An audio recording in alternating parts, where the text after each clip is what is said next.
The other element is you could choose to wait, which again is very much a conversation that I think is on everyone's lips. We'll wait 6 months, we'll wait 3 months, we'll wait till spring. But what that ultimately does is it allows confidence to creep back in. And that's great because the moment you're confident, so are 20 other buyers. What you don't want to do is ultimately enter the real estate market when a whole pool of confident buyers are returning, because ultimately you're going to pay more for the property, right?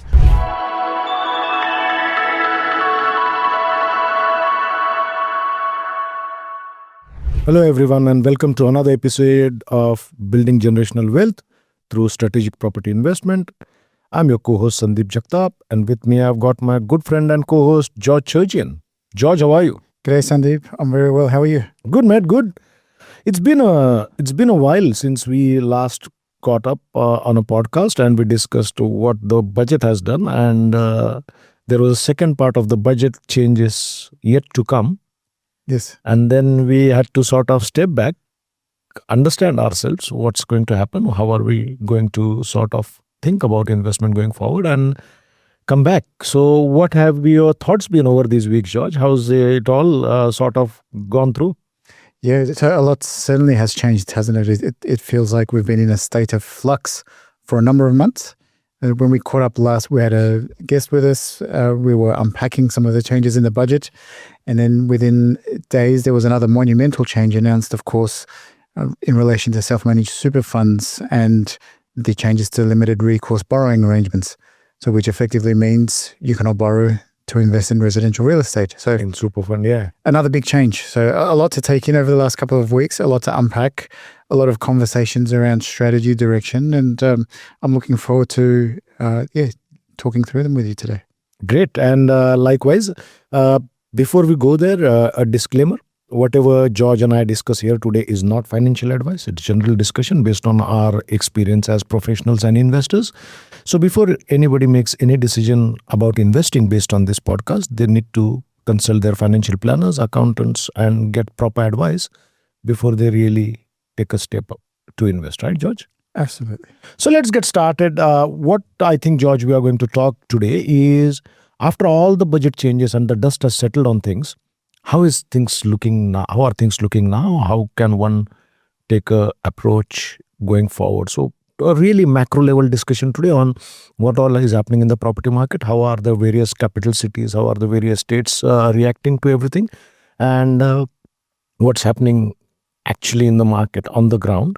What you are seeing, you are a professional who finds property for your clients. So how do you see it? What do I see in the lending landscape changing? And how can one think about it? So it's not all doom and gloom. Investing is still live and kicking, but it's just we need to rethink and reposition ourselves on how are we going to approach it, right?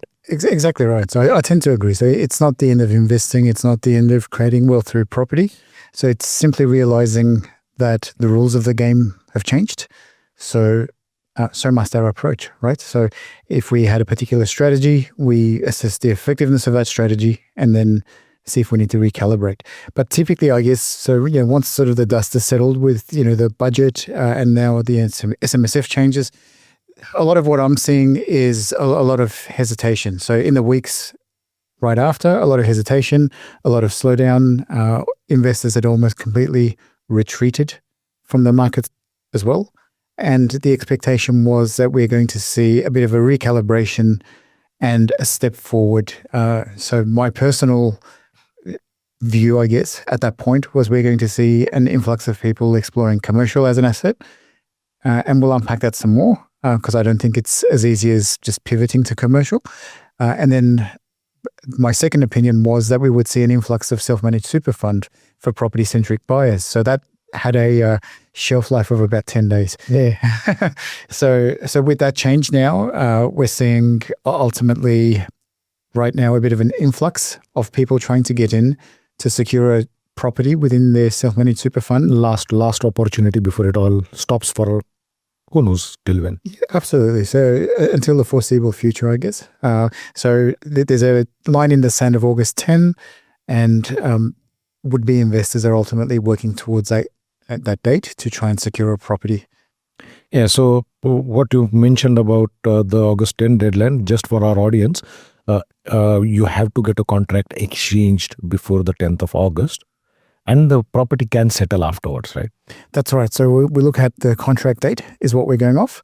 However, best practice, I guess, that we're deploying in our business is not only just being under contract, but also having a condition satisfied. So ideally you want to have your finance approval and you want to have your building and pest done. Because the other problem is if you are too close to the 10th on either side and you get a really bad building and pest or an escalation on the finance side, then you don't really have a lot of time to try and problem solve. Correct it. Yeah. And look, that's where we have been advising our clients too, that don't leave it too late. Yes. It is less stressful to move in advance. Whatever time you got, make the most of it, and probably have everything approved and sit there for 8 days. Yeah, absolutely. But not be the other way around. Absolutely. Last day and we are trying to chase everything and we don't know which way it's going to go. A bad building and pest report is a classic one. Yeah. Then you did think, oh, should I back out? Should I go ahead with these problems? And if I back out, I don't have another opportunity to buy another property. Exactly right. So I think where people can get stuck, especially with this sort of acquisition, is saying no to a number of right properties before they say yes. So, and it's an important, I guess, lesson to recognize that, you very much do need to lean into fundamentals. You need to lean into numbers. And for some, you might come across the right property, in the first or second property you see. And again, you stress test that against your brief, you stress test that against your research parameters. But then for others, they might not find the right property until 9 or 10. But when you do come across it, it would very much be in your favor right now to pull the trigger sooner rather than later. Yeah.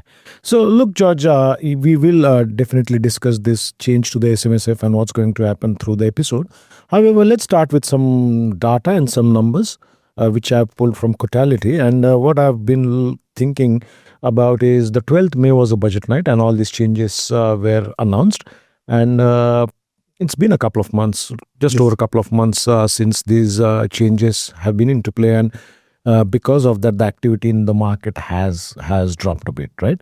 There is a little bit of activity in the super fund space, but apart from that, the typical investor activity has gone down a bit, right? Absolutely. So what has that done to the home values and how things have been behaving? Looking at this data, the total residential property debt is 2.6 trillion in Australia, and the total sales have been 583 billion a year, right? But if you look at the home values, there were two or three markets within the market. You can count Sydney, Melbourne as one market, yes, and the Brisbane, Adelaide, Perth as another market, which was absolutely hot. And Melbourne and Sydney were sort of losing out the steam there, right? So nationally, over the last quarter, property prices in Australia have declined by 0.7%. However, they have been 7.5% up over the last 12 months. Yes. But it more or less is the first half of the 12 months, right? And if you look at the 0.7% decline in the last 3 months, Sydney has declined 3.5%, 3.2%, Melbourne 2.6%, Adelaide declining 1.3%, Perth was up 2% actually, and Brisbane was up 1.3%. So what we have seen is definitely because of these announcements, markets like Sydney and Melbourne have sort of struggled a bit. And it's only the beginning.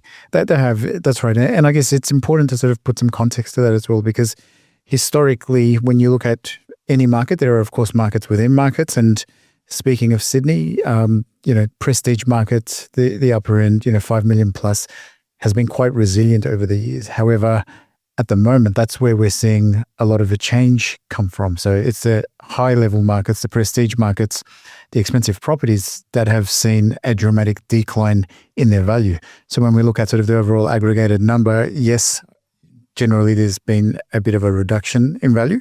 However, it's largely being driven by the more premium, the more prestige properties.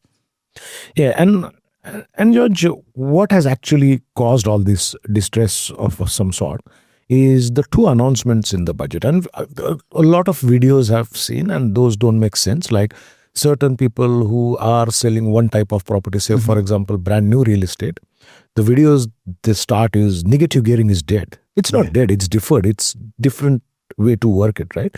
Yes.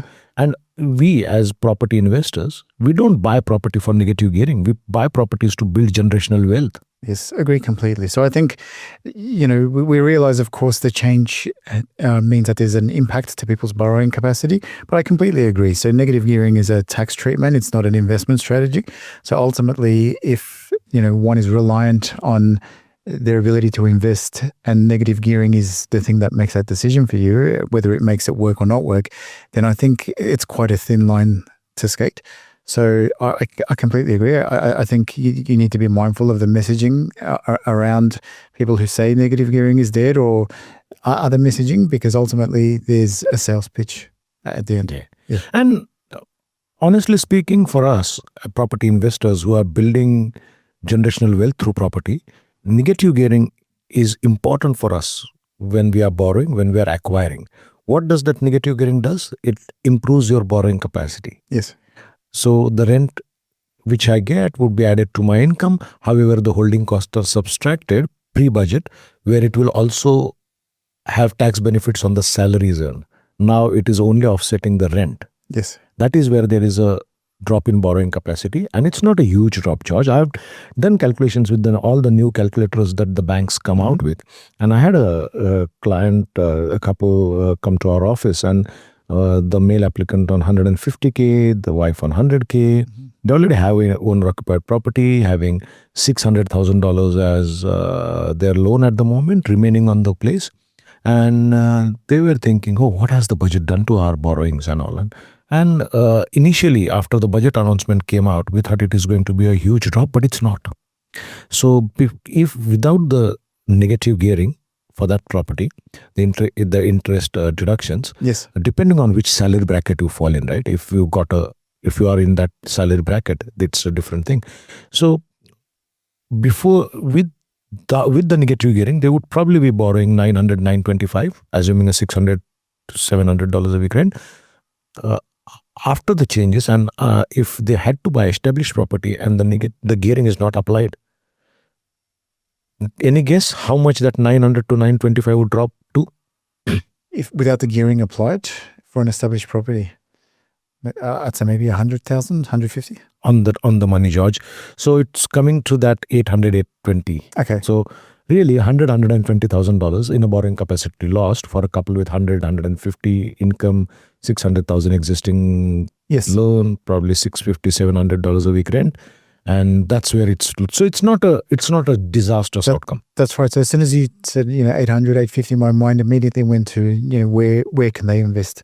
So there are options, right? So at that level, so I tend to agree. It's not the end of the world. It's just a slight pivot to this strategy. Yeah. So the borrowing capacity gone out by about 8 to 10%, and the property market correcting by about 3 to 4%. Yes.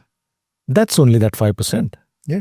Agreed. Right. Agreed. So for the investor who wants to build wealth, who wants to generate wealth through property, as Warren Buffett has said, probably, you need to be fearful when others are greedy and greedy when others are fearful. Yeah. So you being on the ground every day is looking for properties and looking at various geographies on how the property is behaving. What do you see? What do you see in the market? A fear and a lot of nervousness in the market, and how do sort of the real estate agents come across? Yeah, very, very much so. So I guess one of the earlier shifts that I noticed was the fact that real estate agents are proactively offering more and more pre-market and off-market opportunities. Or if there's a revision in a price, an advertised price, proactive communication, phone calls, etc., to really try and find a buyer for the property that they have for sale. So that's usually a telltale sign, because in a seller's market, that doesn't occur. We still receive the off markets, of course, and the pre-markets, but they let the competition do the work for them. So that's a very big structural shift in my view. Additionally, from a buyer sentiment perspective, again, whether it's investor clients or walking through sort of open homes, there is not a lot of competition out there. So typically speaking, if a vendor is motivated and they need to sell, and not every vendor does, then those are the opportunities, I guess, investors or property buyers who are ready, willing, and able, that's when they're going to capitalize on them. But in large part, definitely a lot of hesitation. The conversation that I have is a lot of the messaging is around when we look at ourselves as a buyer or an investor and we look at everyone else in that pool, two things come to mind. One is everyone has a lack of confidence that's uniform across, but you might be prepared to act, but the majority are not.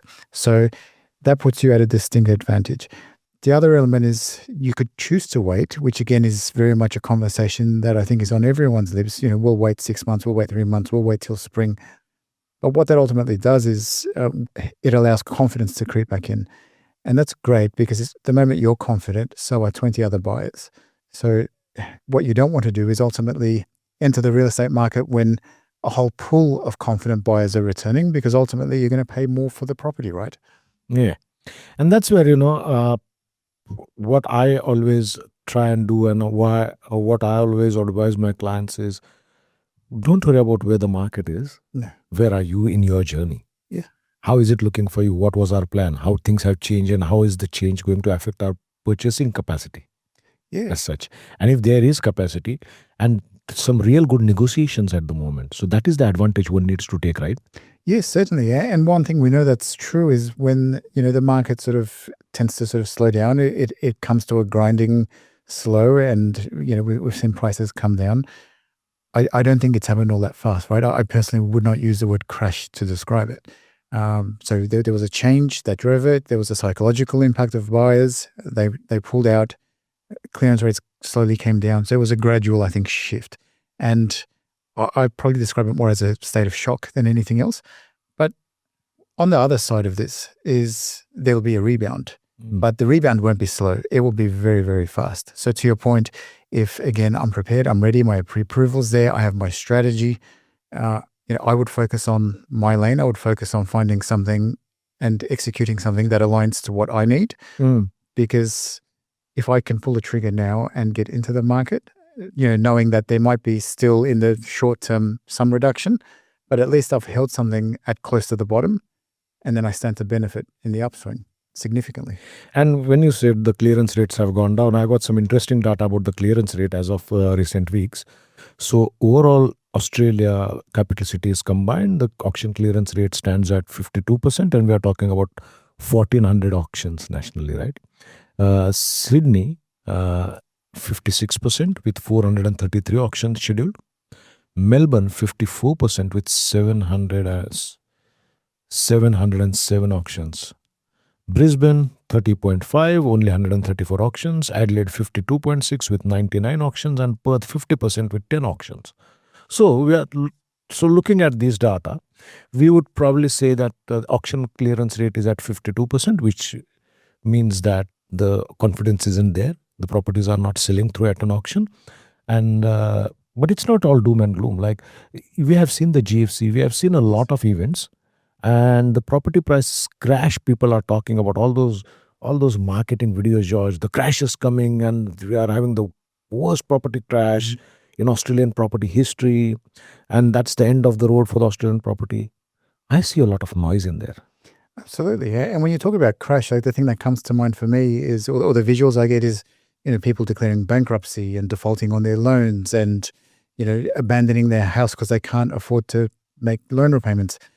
And, thankfully, none of that is happening. So there's very much sort of fear-driven, I think, marketing at play to try and elicit an emotional response or an outcome. So going back to, again, the auction rates, it's 100% right. Of course, it aligns to what I'm seeing on the ground. One of Australia's sort of, the best auctioneers recently said last weekend he had 13 auctions or something slated. Sorry, 7 auctions slated with not one property transacting. And, that's a 30-year veteran. So it's very indicative of the actual conditions. The other element too, of course, is the seller side. So yes, we're focusing obviously as investors on the buyer side of the equation. There's the seller side that we need to be mindful of as well, because, they're looking at it going, well, if, my neighbor's property or the house down the street didn't sell, then we shouldn't be, maybe we hold off bringing our property to market. So that supply has started to trickle down as well. So vendors are not willing to test the market under current conditions. Yeah. And to add to that, the cash rate and where the RBA sees things is we are at 4.35 cash rate, and we had 3 interest rate rises before a pause, Yes. right? And a lot of people thought, oh, that's the end of the interest rate cycle now, and the next move is going to be down. And uh, a couple of big banks are of the view that we may have another rate rise. The reason being, the RBI likes the inflation to be within that 2.5 to 3.5 band, but it's Yes. above that, marginally above that 3.5. It's at 3.6, 3.7, Okay. but it's still above the target Where they want it. where they want it, right? Where they are comfortable with. And if you look at the jobs, like we have heard a lot of redundancies involved, Yes. but surprisingly, these figures, the job data that came out, it shows that we have added jobs. The job market is resilient. Yes. That means we may have an inflation spike again, and add to it the international pressures and the oil price and everything. Yes. Those are the things which means that we are not out of this inflationary cycle yet, and we may have a pause for some time, but don't be surprised if we get another rate rise before the cut starts. 100%. I agree. I think from what I guess some of the water cooler conversation I'm hearing is probably not so much this next week in August, but potentially sort of the meeting after that is probably positioned for another increase. And if not, I tend to agree. I think that pause should be quite long, unfortunately, because what we don't want is essentially to have this infinite cycle of interest rate adjustments because they're trying to sort of balance and keep something in between two lines. So I do think there's a little bit of sort of pain still, interest rate pain in the market yet to come. Yeah. Okay, so that's what George, sort of snapshot of what the budget has done, how the market is behaving, what all the super fund borrowing changes have been taking place and whatnot, and what the sentiment overall is, where the auction clearance rates are, and where do we see the interest rate cycle going. So if I was an investor today and I'm in a dilemma whether it's time for me to take a pause or go ahead again and look for options, we need to recalibrate our strategies. Yes. Right? Yes, there will be CGT changes coming through. There are already the negative gearing changes in play, but not everything is gone. It's been recalibrated, Yes. and things are deferred, but they're not gone. Yes. Like even the negative gearing applied to the salaries and income, if you can't apply that, and you can only apply that to the rental income, then that gets carried forward as a loss, which comes into play when the capital gains tax is calculated. Yes. So it's not all gone. It just has affected the borrowing carried capacity. forward. Yeah. Yeah. So it's not bad. It's not all doom and gloom. And we as investors have never invested just because of negative gearing or depreciation benefits. Those are just accounting things. Yes. That is not the real gain. No, I agree. And at times, again, we might have a conversation with someone who wants to invest as a result of, what they can claim, or my accountant said, I need to invest to offset some of my tax. Again, I guess that's probably very much an accounting treatment, a tax treatment, a tax management strategy. But from a property perspective, we tend to look at it and think, okay, well, what's the investor strategy? Is it it's obviously wealth creation, but is it capital growth? Is it a yield strategy? Is it, value add? Is it renovation? Is it adding a second income from the property? So those are the types of strategies. And I tend to think, just given how the landscape has changed, some of those will probably be more prevalent than what they were previously. But yeah, completely agree. I think it's just around understanding what the situation is, knowing what our goals and priorities are, and then moving forward accordingly. And at the end of the day, I guess like any investor, so when the news came out, I also took out some time to sort of look at it and recalibrate and went, is the path that I had planned forward still the right one for me? It's still there. It's a little bit of divergence along the way. Yeah, exactly right. So, and I think that's a good example, right? So if the road you're traveling is blocked, you take a turn and you move forward. Look, and that's how I'm recalibrating myself. Like, I was very close to buying a property before all the budget changes were announced. Yes. And my son, who's now in his 20s, I wanted him to go into the market and buy a property for himself. But after all these changes came through, we thought, you know what, why don't we take a 3 to 4 week pause and see how the dust settles, how things are impacted in the short term by that. And now, after the 10th of August, once the rush for the self-managed super fund LRBA lending is done, that will be a period which will be really good for acquisitions in my eyes if I want to buy myself or my son wants to I buy. think so. I think so. And it makes sense to wait right now if you're not an SMSF investor, because it's very much those buyers, the SMSF buyers who are in the market. And, vendors know that, sales agents know that. And there is competition. It might not be what people want to hear, but at that price point in those markets, where we're talking places that are, sub 650, the Werribes, the Bendigos, the Ballarats, parts of Queensland, Moreton Bay at certain higher price points, still places like Townsville, Toowoomba, that there's a lot of competition. So if we're talking a non-SMSF buyer, then it makes perfect sense to wait, because again, I think once that date comes and goes, then we'll probably see a level of calm return to the market. Yeah, and that's where I think you can really negotiate well. Yes. Look at the suburbs which are affected by considerably by these changes, and where are the real opportunities. Like the fundamentals of Australian property market are still strong, George. Yes. It is the population driven markets, right? Like I'm not trying to invest somewhere in the middle of nowhere. I'm looking at the capital cities of Sydney, Melbourne, Brisbane, Adelaide, Perth, Yes. or even Hobart. Yes. So closer to the metros of every state or the capital cities of every state, we can see the demand always being there. It's not speculation we are trying to do here. We are trying to generate wealth. So for that, if I was to acquire something in the last quarter of 2026 and prepared to hold it till 2036, say for example, I'd probably never sell a property myself.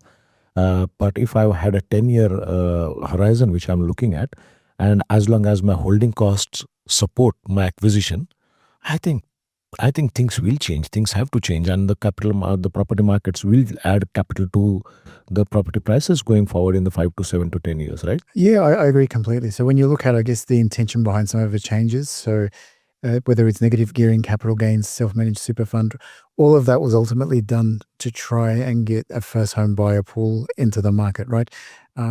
So what they ultimately did is try and create a level of supply by dampening demand. And that's probably artificial supply, because it might achieve a short-term result as we can't Banded approach as such. Yeah, and we're seeing that happen now, right? But I think people will come back, because from an investment sense, the fundamentals are, we look at places where owner-occupiers want to live, a place where they can find gainful employment with multiple employment opportunities, government's investing in that area through infrastructure, and then we're seeing a population growth. And of course, where the demand is exceeding the supply. So none of those things have changed as far as I'm concerned across several markets, almost nationally. So once, I guess, investors start to sort of reconcile some of that and enough time has passed, they'll return to the market. Yeah. And that's why I want to be an early mover. Mm-hmm. Reason being, yes, recalibrated my borrowing capacities after the changes, recalibrated my cash flow situation. I exactly know what sort of yields I'm after. Yes. To make that holding that property comfortable, and then look at those areas which have got real good potential over the next 7 to 10 years. So if I or my son who wants to buy now, probably be ready around the 15th of August, a week after the super fund rush is over. That's when we need to see, because the days on the market has increased too. It has. That just gives you an opportunity to really, really get a good, secure, good deal, as long as your due diligence about the suburbs and the property has been done. That is a real good time. And money is made while you acquire the asset, right? Yes. Acquire it really smartly. That sets you up for a real good journey with that property. I agree completely. I think, you'd wait until the post-SMSF rush is done, late August, early to mid-September. The market will again sort of recalibrate, and then you'll see a real desire from those who need to transact, trying to meet the market as well. And as our investor clients who regularly consult us, and we have a sit down with them, and we have a overall they have an overall plan. We sit down with them, the financial planner, accountants, inputs and whatnot, and we see what's the plan over the next 5, 10, 20 years. Mm-hmm. And those people, again, we are sitting down with them now. Yes. And we are recalibrating their position. how their cash flows are, how their current properties are holding, how's the growth been there, how much equity is available, and are they really ready for the next acquisition. And in the seller's market, George, you can't really negotiate it real that hard, but this is the time Yeah. when a person, if they have to recalibrate, just understand it's not doom and gloom. And people who follow the news and people who follow all those scary video content, those are the people who always lose out on opportunities. Like our investor clients, our sophisticated investor clients, a couple of them called me after that and said, hey, with all these changes going through, where do we stand? Can we get one more now? Yeah. Yeah. Right? Absolutely. I've seen the same thing. Yeah. And a lot of other thing which we have seen is upgrade of the PPR. Yes. So if the PPR they have acquired before the budget night, they want to probably make it into an investment property and upgrade. So that is something we have seen as well. Yes, certainly. I think, and it makes sense, right? Because one, it's a tax efficient way of creating wealth. Two, if you decide you're not going to invest in residential property in the short term, but you're liquid or you have funds to deploy, then it makes a lot of sense, especially right now. We've seen a price adjustment. So a lot of properties around Sydney are selling sort of at discounted rates. There's vendor motivation in some cases. So it's almost a perfect recipe to buy early, buy low. But then when the rebound happens, that's when you're going to create a whole lot of capital. So if I ask you a question, 2 years down the line, Mm-hmm. you look back and look at 2026, do you see a big change towards the downside, or do you think, oh, that was the opportunity to really acquire Smart? I think we're going to look at it and say it was the opportunity to acquire Smart. I think there'll be change in strategy, of course. But when you look and you look at numbers, right? So there's been a percentage reduction, and history tells us over the long term, irrespective of events, whether they're domestic or global, there's always a recovery. So when the upturn comes, if I've got the ability to purchase something at, between 5 to 15% less than market value right now, it's almost a no-brainer, because once the market gets back to zero, I'm already 15% ahead. And even the correction we are talking, George, it's again markets within the market and the price ranges. Like if you look at the properties around that sub 800 Yes. category, you don't see too much of a drop there. No. Because there will always be a buyer there. Yes. As we start going above the million, so 1.5 million to 2 million or probably 2.5 million upwards, that is where you can see a bigger correction than what you see in the entry-level market, right? So the entry-level market will continue to keep strong. I think so. And especially at the moment, the flavor of the month is very much SMSF buyers, right? So we're seeing SMSF buyers purchase properties between the $7 and the $1 million mark. They're using a loan facility, of course, to do that. But, working with these people for several years, there's still a cohort of buyers who don't need limited recourse borrowing arrangements in their self-managed super fund. It's a reality. So those price points at 700, 650, 750, I think once the confidence comes back, we'll still see a level of SMSF buyers move into that space. And the first home buyers too, and the first time investors too. Yeah. And that's the thing. So we have seen a bit of a uptick, I guess, in movement, and just, talking to our colleagues in other professions, there are first home buyers who are now looking at sort of the market and going, well, maybe now's the time for us to try and secure something. Yeah.